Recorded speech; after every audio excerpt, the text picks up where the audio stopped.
Itulah tandanya ada pengharapan bagi orang-orang Kristen dan ada harapan bagi kami orang yang percaya.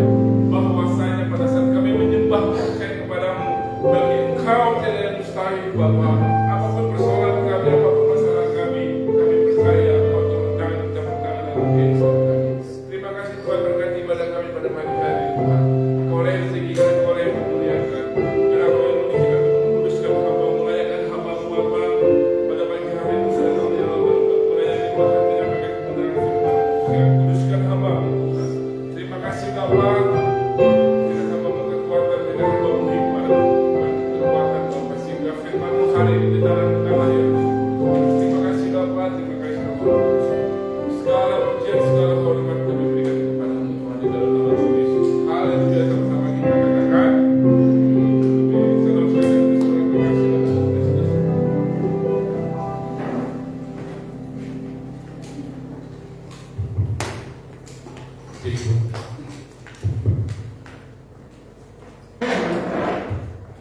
Puji nama Tuhan. Shalom kita semuanya.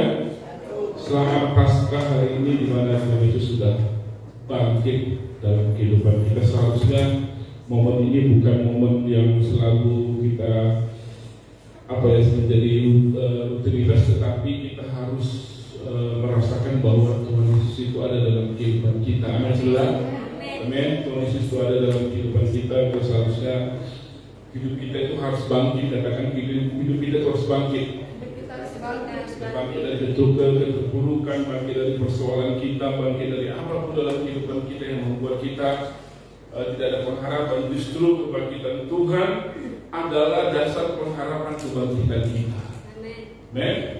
Kebangkitan Tuhan, kebangkitan Yesus adalah dasar pengharapan kebangkitan saudara dan saya. Ya. Kebangkitan Kristus adalah ini waktunya bahwa saudara dan saya, kita harus mengatakan bahwa hidup kita, aku harus bangkit, bahwa Tuhan sudah bangkit dalam hidupku. Tuhan sudah menyatakan kuasanya dalam hidupku. 1 Korintus 15 ayat 13 sampai dengan 34. Mari kita baca saudara yang kasih. 1 Korintus 15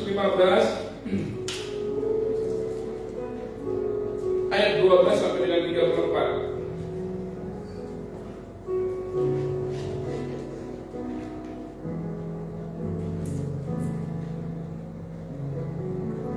Jadi bila mana kami beritakan bahwa Kristus dibangkitkan dari antara orang mati, bagaimana mungkin ada di antara kamu yang mengatakan bahwa tidak ada kebangkitan orang mati? Kalau tidak ada kebangkitan orang mati, maka Kristus juga tidak dibangkitkan. Tetapi andai kata Kristus tidak dibangkitkan, maka sia-sialah pemberitaan kami dan sia-sialah juga kepercayaan kamu. 15. Lebih daripada itu kami ternyata berdusta terhadap Allah, karena tentang Dia kami katakan bahwa Ia telah membangkitkan Kristus, padahal Ia tidak membangkitkannya. Kalau andai kata benar bahwa orang mati tidak dibangkitkan. 16. Sebab jika benar orang mati tidak dibangkitkan, maka Kristus juga tidak dibangkitkan. Dan jika Kristus tidak dibangkitkan, maka sia-sialah kepercayaan kamu dan kamu masih hidup dalam dosa. 18. Demikian yang binasa juga orang-orang yang mati dalam Kristus. 19. Jikalau kita hanya dalam hidup ini saja benar pengharapan pada Kristus, maka kita adalah orang-orang yang paling malang dari segala manusia. 20. Tetapi yang benar ialah bahwa Kristus telah dibangkitkan dari antara orang mati sebagai sampai sini dan kita lanjutkan sampai sini. Di sini mengatakan 20. Tetapi orang benar ia, tetapi yang benar ialah bahwa apa katanya? Kristus telah dibangkitkan dari antara orang mati sebagai yang sulung dari orang-orang yang telah meninggal. Ada banyak orang mengatakan bahwa Kristus itu tidak mati, Kristus itu tidak disalibkan, dia digantikan kata orang. Itu salah, saudara kasih. Firman Tuhan mengatakan dia disalibkan, bahkan dia mati, bahkan dia dibangkitkan. Dan itu adalah alasan kita sebagai orang yang percaya kepada Kristus untuk menyembah Dia, bahwa di dalam Tuhan ada pengharapan. Amin, saudara. Di dalam anak-anak Tuhan, di dalam orang yang percaya kepada Yesus, ada pengharapan bahwa suatu waktu nanti aku akan bangkit. Di suatu waktu nanti aku akan diberkati. Di suatu waktu nanti aku akan disembuhkan, aku akan disehat, aku akan diberikan kesehatan, dan aku akan diberkati. Inilah pengharapan. Makanya saya katakan pada saat Yesus dibangkitkan, bahwasanya kita sebagai orang-orang percaya ada pengharapan bahwa saudara semua itu akan dipulihkan Tuhan. Amin. Bahwa semua saudara itu akan diberkati Tuhan. Amin. Bahwa semua saudara itu akan dipulihkan, bahkan akan disembuhkan. ayat 21 saudara. Mari lihat. Sebab sama seperti maut datang karena satu orang manusia, demikian juga kebangkitan orang mati datang karena satu orang manusia. 22. Karena sama seperti orang mati dalam satu buah dan Adam, demikian pula semua orang mati karena bangkit orang dengan Kristus. Tetapi tiap-tiap orang menurut urutannya, Kristus sebagai buah sulur, sesudah itu mereka yang menjadi miliknya pada waktu kedatangannya. Kemudian tiba gilirannya, yaitu bila mana ia menyerahkan kerajaan kepada Allah Bapa, sudah ia membinasakan segala pemerintahan, kekuasaan dan kekuatan. Karena ia harus memegang pemerintahan sebagai raja sampai Allah meletakkan semua musuhnya di bawah kakinya. Musuh yang terakhir dibinasakan di dalam maut. Musuh yang terakhir yang dibinasakan apa? Maut. Dan maut sudah dikalahkan oleh Yesus. Dia bangkit. Maut tidak berkuasa kepada Yesus. Itu ingat. Maut tidak berkuasa kepada Kristus. Kematian tidak berkuasa kepada Yesus. Sebab segala sesuatu telah ditaklukkannya di bawah kakinya. Tetapi kalau dikatakan bahwa segala sesuatu telah ditaklukkan, maka teranglah bahwa ia sendiri yang telah menaklukkan segala sesuatu di bawah kaki. Kristus itu tidak termasuk di dalam. Tetapi kalau segala sesuatu telah ditaklukkan di bawah Kristus, maka ia sendiri sebagai anak akan menaklukkan dirinya di bawah Dia yang telah menaklukkan segala sesuatu di bawahnya, supaya Allah menjadi semua di dalam semua. Jika tidak demikian, apakah faedahnya perbuatan orang-orang yang dibaptis sebagai orang-orang mati? Kalau orang mati sama sekali tidak dibangkitkan, mengapa mereka mau dibaptis bagi orang-orang yang telah meninggal?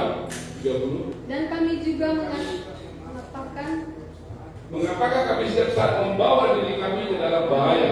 31. Saudara-saudara, tiap-tiap hari aku berhadapan dengan maut demi kebanggaanku akan kamu dalam Kristus Yesus Tuhan kita. Aku katakan bahwa hal ini benar. Kita berdua sama-sama yang terakhir. Kalau hanya berdasarkan pertimbangan manusia saja, aku telah berjuang menghilangkan buah di Yesus. Apakah dunia hanya bagiku? Jika orang lain tidak dibangkitkan, maka marilah kita makan dan minum, sebab besok kita akan mati. Saudara kasih, firman Tuhan ini berbicara tentang bagaimana Rasul Paulus menghadapi pelayanannya begitu berat. Bagaimana Paulus begitu, pada saat dia melayani Tuhan, ada banyak begitu masalah, ada banyak begitu persoalan yang dihadapinya, saudara kasih. Tetapi dia percaya kematian Tuhan bukan adalah yang biasa.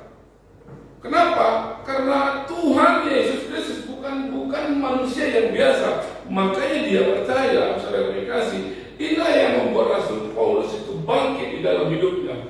Walaupun dia menghadapi persoalan, walaupun dia menghadapi masalah, walaupun dia menghadapi tekanan, dia percaya dia kuat. Dia percaya bahwa Allah tidak pernah meninggalkannya. Dia percaya bahwa Allah akan menuntunnya di dalam kebaikan demi kebaikan yang dia alami. Kenapa? Karena Yesus bangkit dalam hidup. Hari ini kita merayakan kebangkitan Tuhan, saudara. Tuhan gak mau kita setiap tahun kita merayakan ini, tetapi kehidupan kita semakin hari semakin lemah. Ya. Tuhan gak mau, saudara pikir, setiap hari kita melihat bagaimana Yesus disalibkan, bagaimana setiap tahun kita melihat dan kita mendengar, bahkan kita mengikutinya ibadah demi ibadah, saudara kasih, bahwasanya Yesus bangkit, tapi kehidupan kita gak pernah bangkit. Kita gak pernah bangkit dalam kehidupan kita gak pernah bangkit dari kemalasan kita gak pernah bangkit dari keburukan kita. Tetapi setiap hari kita lewati begitu saja, saudara kasih. Akhirnya Rasul Paulus mengatakan, maka sia-sialah. Saudara kasih dalam Yesus Kristus. Ada pengharapan di dalam kebangkitan Tuhan Yesus. Amin, saudara. 1 Korintus 15, saudara. Mari kita baca 1 dan 4 tadi. 1 dan 4. Saya akan bacakan saudara perhatikan.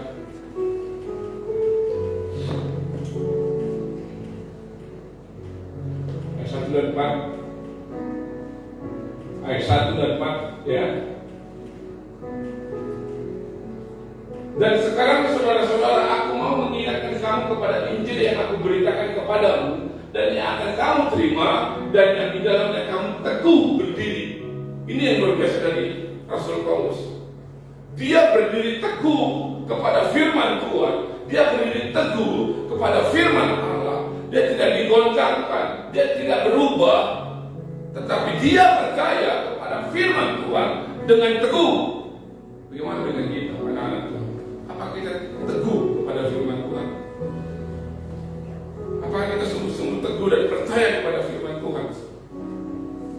Kita perlu cek dan introspeksi diri kita, saudara-saudara saya. Yang kedua, oleh Injil itu kamu diselamatkan asal kamu teguh berpegang padanya, seperti yang telah kuberitakan kepadamu, kecuali kalau kamu telah sia-sia saja menjadi orang percaya. Kita jangan menjadi orang yang percaya yang sia-sia, yang saya katakan, yang orang katakan menjadi orang Kristen KDD. Menjadi orang Kristen yang hanya percaya tapi tidak berdiri teguh kepada firman Tuhan. Kita percaya kepada firman Tuhan hanya yang enak-enak saja. Kita percaya kepada firman Tuhan yang bisa kita jalani, yang menurut saudara yang nggak bisa, saudara nggak mau. Ini menjadi persoalan kita sebagai orang-orang Kristen, saudara. Tuhan mengatakan di ayat pertama tadi, kita harus berdiri teguh kepada firman Tuhan. Itulah Rasul Paulus sampaikan kepada saudara dan saya, supaya kita berdiri teguh. Apapun keadaanmu, kita tetap percaya firman Tuhan. Saudara pernah nggak? Coba kita mulai, saudara aplikasi. Cari satu ayat setiap hari dalam hidup. Coba perhatikan. Cari satu ayat dalam hidup, satu ayat saja dalam hidupmu.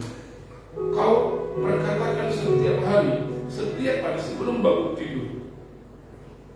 Mau bangun tidur, kau katakan, Tuhan, aku percaya sesuai dengan kebenaran firman-Mu, aku akan diselamatkan, bahkan aku akan diberkati. Ada banyak begitu firman Tuhan yang saudara harus renungkan. Saya mau ajak saudara, apakah saudara mau berdiri teguh dalam kebenaran firman Tuhan ini? Kalau tidak ada ayat yang membuat saudara untuk mengatakan dalam hatimu, bagaimana saudara bisa berdiri teguh pada firman Tuhan? Mengerti ya? Coba kalau ada ayat contoh, saya katakan begini, saudara. Nah, lalu apa itu? Saya aplikasi. Nah, contoh saya katakan di